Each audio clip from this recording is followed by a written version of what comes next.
우리가 사로잡힌 지 25째 해 성이 함락된 후 14째 해 첫째 달 10째 날에 곧 그날에 여호와의 권능이 내게 임하여 나를 데리고 이스라엘 땅으로 가시되 하나님의 이상 중에 나를 데리고 이스라엘 땅에 이르러 나를 매우 높은 산 위에 내려놓으시는데 거기에서 남으로 향하여 성읍 형상 같은 것이 있더라.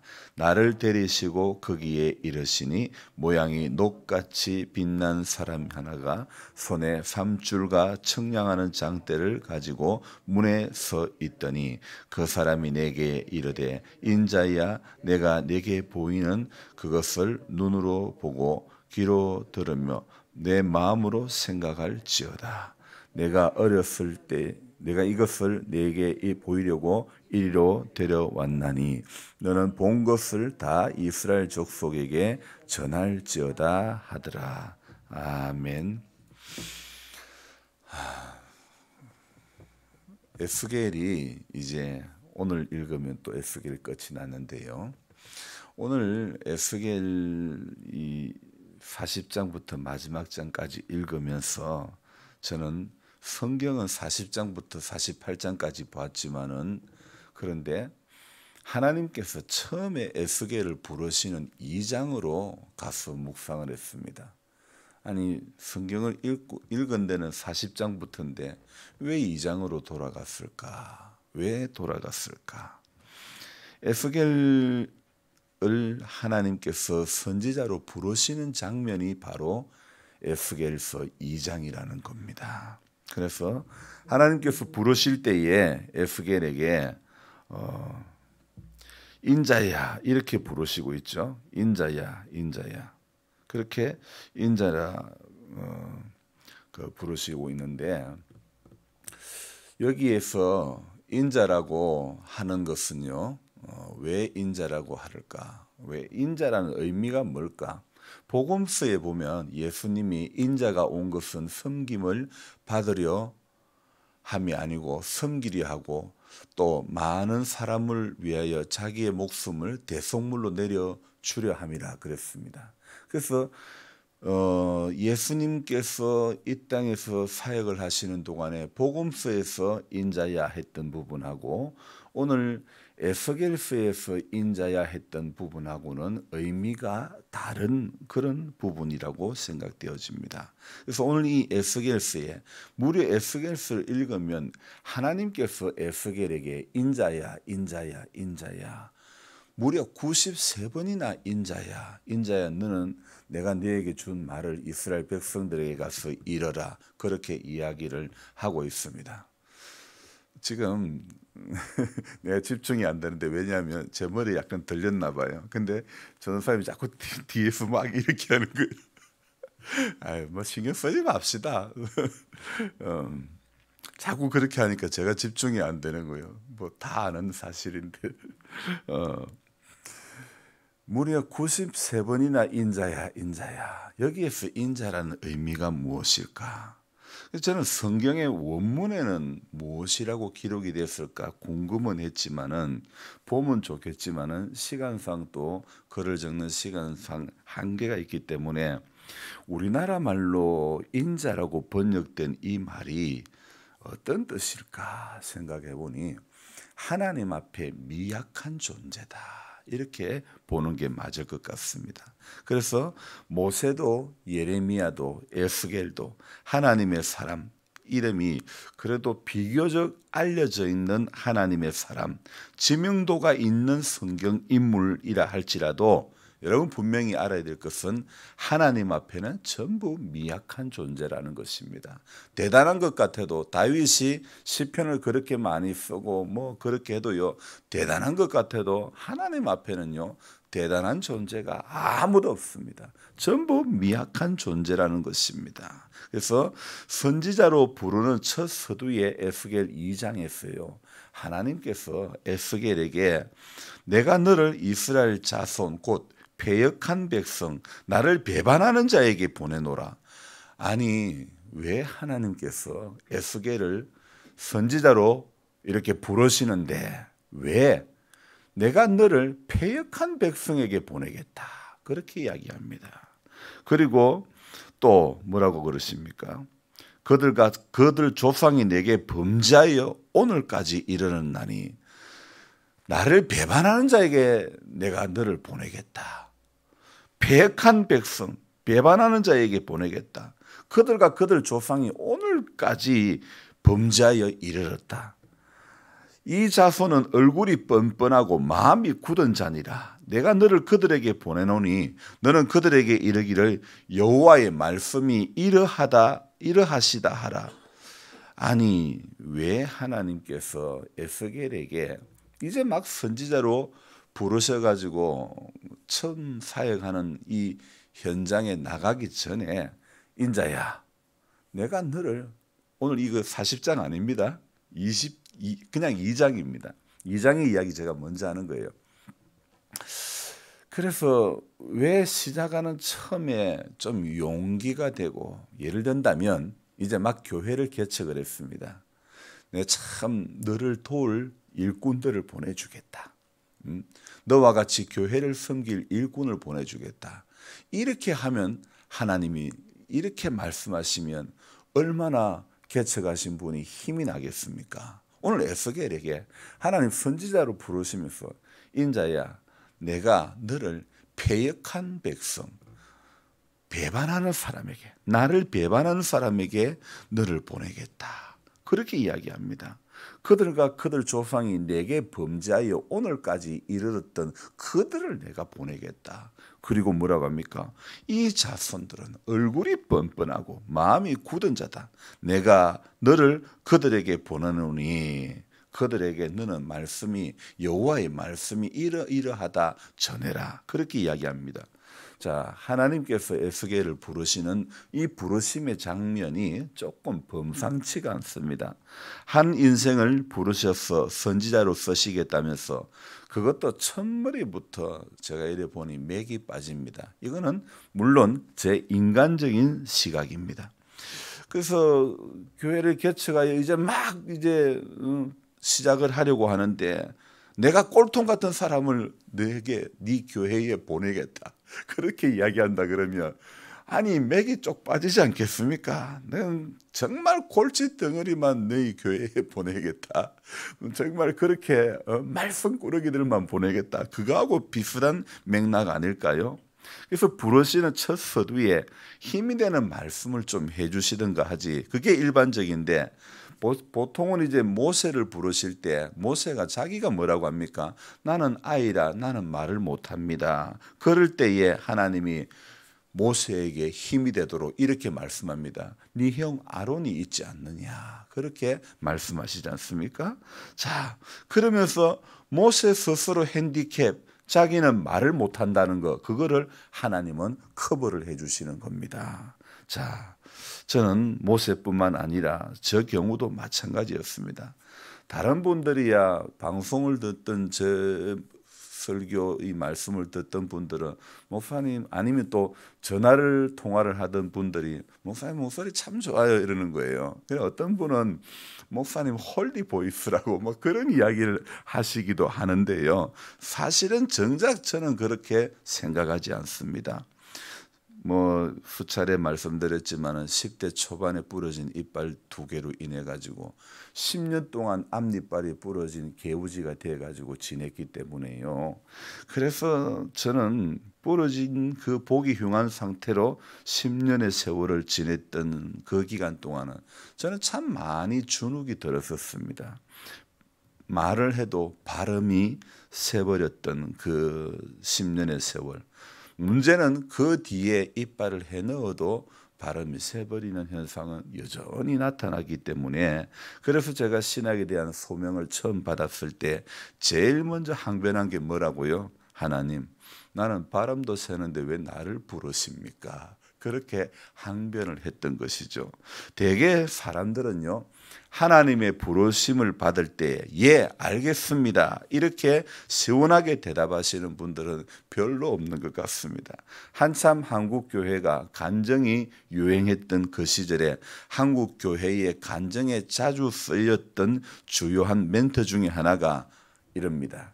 안 하려고 했는데 이 길 안 오려고 했는데 그런 이야기들, 매 맞고 돌다가 이 길 왔다, 그런 이야기들을 참 많이 했습니다.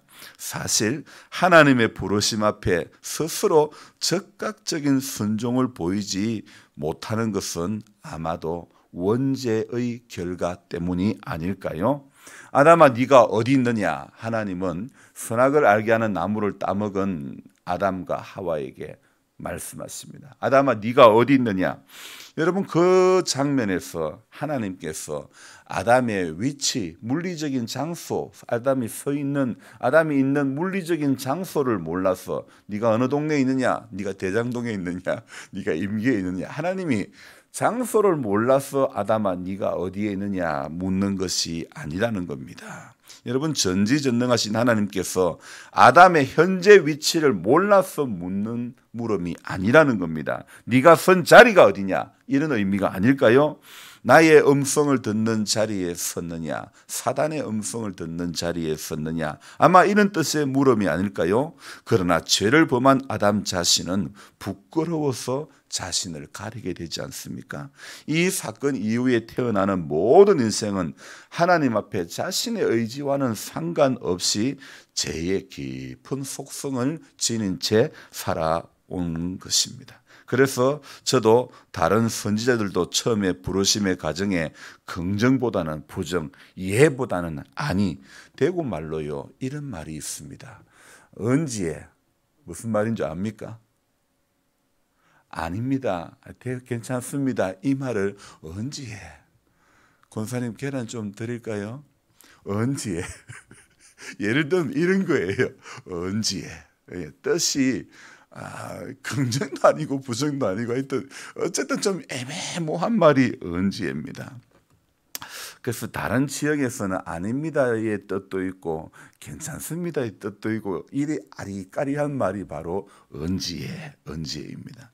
우리는 하나님 앞에 매번 언지에 같은 인생이지만은 하나님께서는 이런 에스겔에게 인자야, 하나님 앞에서 미약한 존재라고 인자라고 부르지만은 그래도 하나님은 에스겔에게 남다른 은혜를 주신다는 겁니다. 자, 그 이유가, 남다른 은혜를 주신 그의 증거가 뭐냐? 오늘 40장 서두에 뭐라고 이야기하고 있냐면 우리가 사로잡힌 지 25째 해. 이 말은 무엇입니까?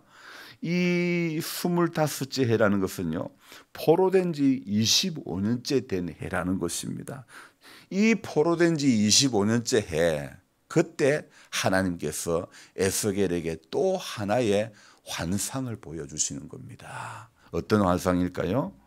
성전을 청량하는 환상을 보여주시는 겁니다. 사실 이때는요, 스룹바벨이 포로에서 풀려나서 성전을 짓게 되는 그 시기는 아직 한참 멀었음에도 하나님은 에스겔에게 아주 너무도 구체적으로, 그것도 40장부터 48장까지 구체적으로 성전 청량에 대한 환상을 보여주시는 겁니다. 자, 저를 보세요. 왜 하나님께서 그걸 보여주셨을까? 왜 에스겔에게 포로로 사로잡힌 지 25년이 지난 이 시점까지 이렇게 소망 없이 살던 이들에게, 또 에스겔에게 왜 하나님이 오늘 이렇게 아주 구체적으로 이렇게 보여주실까? 자, 지금 세월은 포로로 끌려온 지 25년의 세월이 흘러버렸고 에스겔의 나이도 이미 많이 들고 아마 제가 추측컨대 저 나이 정도 되지 않았을까 생각합니다. 게다가 예루살렘 성이 함락된 지 14년이 지났던 그 시점, 자, 성전이 무너지고 예루살렘 성이 무너지고 함락된 지도 14년 됐고 포로로 잡혀온 지도 25년이 됐고, 그러다 보니까 성전 예배는 중단된 지 오래되었고 제사장은 있어도 있으나 마나한 그런 시대가 되고 말았던 것입니다. 이렇게 완전히 소망이 끊어진 그때에 하나님께서는 에스겔에게 성전 환상을 보여주시는 겁니다. 자, 여러분, 이 성전 환상이 중요한 이유가, 성전은요 다른 말로 하면 이스라엘 백성들의 삶의 최고 중심이 바로 성전이라는 겁니다. 부끄럽습니다. 저는 교회에 있지만은 사실은 이 목사지만은 정말 성전 중심의 이 이스라엘 백성들의 그 마음이 저 안에 있는가 생각해 보면 그렇지만은 않은 것 같은 생각이 드는 거예요. 그래서 참 이스라엘 백성들에게 있어서는요, 우리 북녘에 그 가족이 있는 분들은 소원이 뭡니까? 우리의 소원은 통일, 꿈에도 소원은 통일. 통일이 빨리 됐으면 좋겠다. 북녘에 내 형제를 꼭 한 번만 보고 내 죽었으면 좋겠다. 이런 소망이 있듯이 이스라엘 백성들에게는요, 성전이 삶의 중심이었고 그들 일생일대의 최고의 중요한 가치가 바로 성전이었던 것입니다. 그런데 이 삶의 중심이 되는 곳이기 때문에 그렇게 이 이스라엘 백성들은 정말 그 성전을 소망을 하고 늘 그리는 겁니다. 하나님께서는요, 에스겔을 통해 가지고 이 이스라엘의 회복을 바로 성전 회복과 직결을 시켜 주시는 겁니다. 그래서 바벨론의 높은 관직에 올라 부귀 영화를 누리더라도 예루살렘과 성전을 떠난 삶은 진정한 복이 아닌 것처럼 세상의 그 어떤 것도 하나님 중심으로, 말씀 중심으로, 교회 중심으로 사는 것보다 더 복될 수 있는 것은 아무것도 없다고 믿어지고 그렇게 생각되어지는 것이 우리 성도의 마음이 그래 되어야 된다는 것입니다. 그래서 이 에스겔이가 바벨론으로 잡혀가서 소망 없는 25년의 세월을 보낼 그때에 하나님은 환상 중에 높은 산으로 에스겔이를 데리고 가서 새로운 성전의 모습을 보여준다는 것은 무슨 의미입니까? 와, 희망이다. 절대 희망이다. 정말 이제는 됐다. 끝났다. 응답됐다. 이런 절대 희망이 있을 거 아닙니까? 거기에 가보니 오늘 40장에 읽어보니까 이상 중에 나를 데리고 이스라엘 땅에 이르러 나를 매우 높은 산에 내려놓으시는데 거기에서 나무로 향하여 성읍 형상 같은 것이 있더라. 그리고 3절에 보니까 나를 데리시고 거기에 이르시니 모양이 녹같이 빛난 사람 하나가 손에 삼줄과 청량하는 장대를 가지고 문에 서 있더니 이랬습니다. 거기에서 하나님께서 에스겔에게 삼줄, 이거 삼을 꼬아가 만든 청량줄을 말하는 것입니다. 질긴 것입니다. 이 삼줄과 청량하는 장대를 가진 한 사람이 있는데 그 사람이 에스겔에게 너는 이제부터 보게 되는 것을 이스라엘에게 전하라. 그렇게 하나님은요, 이 시각적인 요소를 가지고 에스겔에게 딱 바로 이렇게 말씀을 대언하게 하십니다. 왜 하나님은 새 성전의 모습을 구체적으로 이렇게 길게 40장부터 48장까지 길게 열거하면서 보여주시는 것일까? 자, 왜 그랬을까요? 현재 이스라엘 백성들은요, 어떤 시기를 보내고 있습니까? 나라가 망하고 포로로 끌려간 25년. 자, 지금 굉장히 암울한 그런 시기를 보내고 있습니다. 이미 예루살렘 성전의 무너짐도 경험을 했고 이스라엘 백성들의 삶의 중심이고 신앙의 기반이었던 성전이 무너졌다는 것은요, 그들에게는 모든 것을 다 잃어버리고 만 것이 되는 겁니다. 자, 한마디로 삶 자체가 절망인 그런 인생들이었습니다. 그런데 그들에게 이 성전 환상은요, 바로 어떤 의미냐? 회복이다. 회복의 의미로 하나님이 보여주시는 겁니다. 그래서 회복을 상징하는 의미로 이 성전 환상을 보여주시는 것입니다. 포로에서 구원하는 동시에 새로운 성전에서 다시 큰 영광과 위엄으로 이스라엘 백성들 가운데 하나님 나 여호와가 거기에 임재하겠다는 그런 뜻 아닙니까? 하나님께서 이렇게 포로의 상황에서 구원하시는 하나님, 우리를 그냥 결코 버리시지 않으시는 하나님, 25년의 세월이 지났지만은 그렇게 소망하던 예루살렘 성전이 무너지고 말았고 또 성도 함락되고 말았지만은 아무 소망 없이 바벨론에 끌려와 포로로 살고 보낸 지 벌써 이제 몇 년만 더 있으면 강산이 3번 바뀌는 그런 세월을 보내고 있는 그때에 우리는 오늘 에스겔을 부르셔서 이 환상을 보여주셨다는 것은요, 바로 오늘 우리에게 이런 의미가 아닐까요? 우리에게는 소망의 끈이 하나도 없을지라도 하나님이 에스겔을 부를 때의 인자야, 하나님 앞에 미약한 존재를 알지라도 하나님의 생각은, 우리에게는 소망이 없더라도 하나님의 생각은 늘 회복이고 하나님의 생각은 늘 회복을 준비하고 계시고 하나님의 생각은 늘 은혜를 준비하고 계시고 하나님은 늘 여호와 이레로 우리의 모든 필요를 준비하고 계시는 하나님이시라는 겁니다. 열심히 올해도 땀을 흘려 수고한 거, 뭐 만난 거 먹은 거 있으면 뭘 합니까? 자녀들 위해서 하나 좀 보내볼까, 택배를 보내볼까 하지 않습니까? 그건 뭡니까? 부모된 이로서 준비해서 보내고 싶은 마음. 우리 하나님도 우리 아버지시기 때문에 늘 준비하시는 거예요. 회복을 준비하시고 치료를 준비하시고 쓸 것을 예비하시고 하나님은 또 건강을 예비해 주시고, 그래서 우리는요, 지금의 상황이 절망이라 할지라도 신실하신 하나님은 가장 선한 길, 가장 좋은 길로 함께 해 주실 것을 오늘도 믿어야 될 것입니다. 그래서 오늘도 저와 여러분들은 오늘도 보고 가는 것이 아니라, 어제 제목 뭐라고요? 믿고 가는 인생이 돼야 되는 거예요. 보고 간다면 보여준다. 지금도 세상에 오늘도 입을 열어 한번 전도해 보십시오. 하나님 어디 있는가 보여주면 믿는다 하지. 보여주면 믿는다는데 그분들은 보여주도 믿을까 안 믿을까요? 안 믿는다니. 믿음이 있어야, 믿음의 눈을 그리고 바라봐야 믿음이 그분이 믿어지는 거지.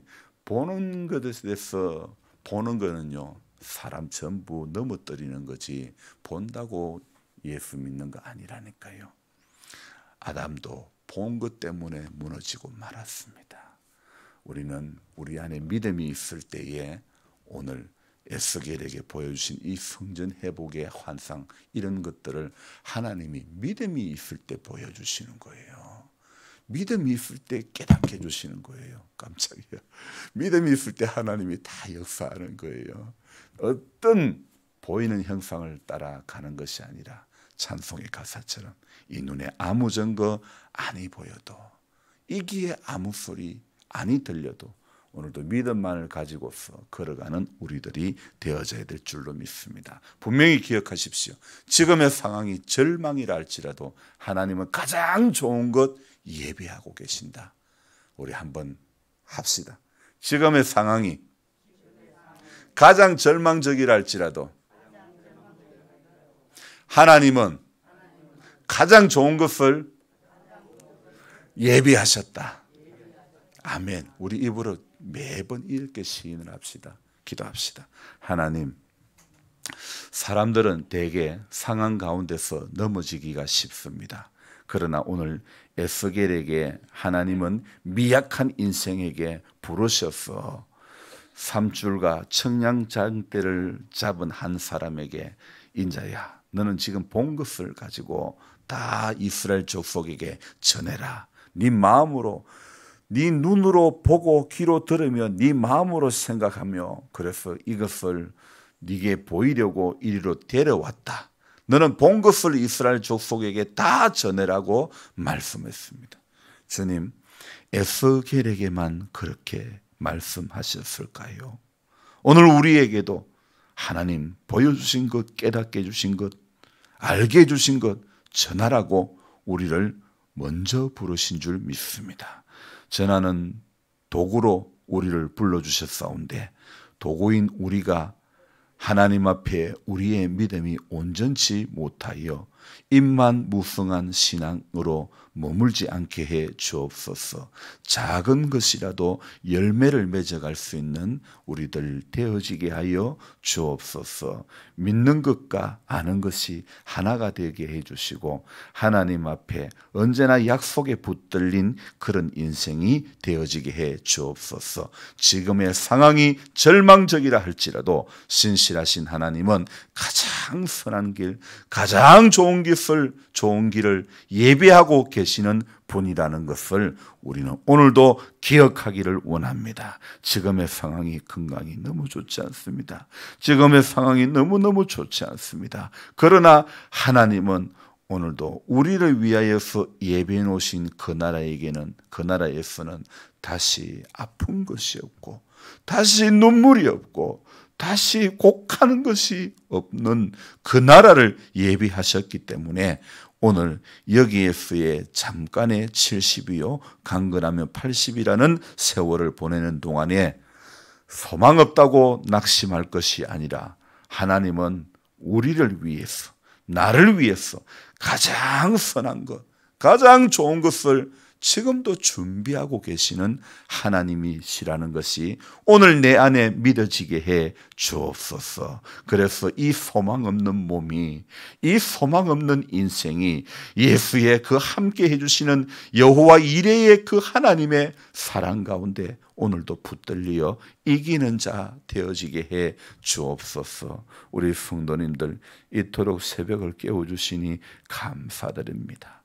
알 수 없는 하나님의 기이한 은혜에 붙들려서 날마다 승리하는 믿음의 삶 되도록 축복하여 주옵소서. 예수 이름 붙들고 일어나는 자 되게 도와주옵소서. 상황이 절망이라 할지라도 주님의 이름은 살리는 이름, 주님의 이름은 회복시키는 이름인 줄로, 주님의 이름은 능력의 이름인 줄로 알게 해주시고 내가 그것이 경험되어지게 하여 주시옵소서. 우리 장로님 가정을 축복하시고 구원의 확신을 주시고 예수 안에 산 소망에 붙들려 남은 인생 살게 해 주시옵소서. 권피로 권사님, 임집사님 믿음을 더해 주시고 소망의 주님 더 붙잡을 수 있는 은혜가 그 속에 있게 해 주옵소서. 세상적인 것은 다 빼내어 가시고 예수뿐인, 오직 예수뿐인 인생, 남은 세월, 남은 인생의 시간 그렇게 보낼 수 있도록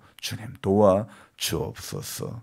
우리 정원자 집사님도 건순의 그 뿌리 끝까지 주님 근원이까지 전부 제거해 주시고 강건함을 누리게 해 주시기를 원합니다. 조주순 집사님만이 연약한 가운데 있습니다. 여러 번의 수술 이후에 이렇게 알 수 없이 힘이 없고 몸이 깔아지고 견딜 수 없는 고통 가운데 있습니다. 하나님 아버지 불쌍히 여겨주시고 머리끝부터 발끝까지 치유하여 주옵소서. 회복의 주님이 경험되어지는 은혜를 허락하여 주옵소서. 우리 하나님 일일이 다 알지 못하는 우리들의 아픔들, 우리들의 문제들을 주님 아시지 않습니까? 어떤 이는 심장이 좋지 않아 걸어오는 길도 너무나 힘이 듭니다. 하지만 주님 주와 같이 길 가는 것 즐거운 일 아닌가? 날마다 찬송하며 이겨낼 수 있도록 축복하여 주옵소서. 아버지 하나님 연로하신 우리 남자 성도님들 믿음을 더해 주시고 주님 축복하시고 주님 그 연약한 가운데서 세상을 향해서 가지 않게 해주시고 하나님의 품 안에 늘 붙들림 바 되어지기를 소망합니다. 믿음의 눈이 뜨여지기를 원합니다. 우리 이병철 성도님 믿음을 더하여 주옵소서. 은혜 가운데 붙들리게 하여 주시옵소서. 우리 김태현 씨 잘 회복이 되어지고 얼굴에 살이 돌아오고 잘 이렇게 회복이 되어져서 남은 인생 복되게 살게 하여 주옵소서. 이상훈 씨 그 가정 축복하시고 그에게 믿음을 더해 주시고 온 식구들이 복음으로 하나가 되는 은혜를 허락하여 주옵소서. 오늘도 기도할 때에 하나님 주와 같이 길 가는 내 기도하는 시간이 가장 복된, 그래서 주님과 같이 동행하는 그것을 꿈꾸며 기도하며 아래는 귀한 시간 되게 하여 주옵소서. 예수님 존귀하신 이름 받들어 기도드리옵나이다. 아멘. 간절한 마음으로 주여 부르고 기도합니다. 주여, 주여, 주여. 하나님, 살게 해주신 하나님 감사를 드립니다. 우리의 새벽을 깨워주신 은혜를